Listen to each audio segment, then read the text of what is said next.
আমি কি করতে চাচ্ছি? হ্যাঁ বন্ধুরা, আমি এখন সেই এক্সপেরিমেন্টই করব যেটা এখন ইউটিউব, ফেসবুক, টিকটকে অনেক ভাইরাল। এক্সপেরিমেন্টটি করার আগে তোমাদেরকে দেখাতে চাই এটা করতে কি কি লাগে। দেখতেই পাচ্ছ আমার সামনে একটি পানি ভর্তি গ্লাস আছে। এই পানি কিন্তু যেন তেন পানি নয়, এটা কিন্তু খাবার পানি।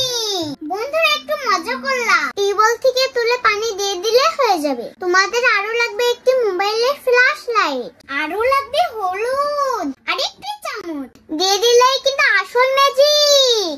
বন্ধুরা তোমাদের শেখানো তো হলো, তো এবার আসো সরাসরি দেখাই।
বন্ধুরা দেখলে তো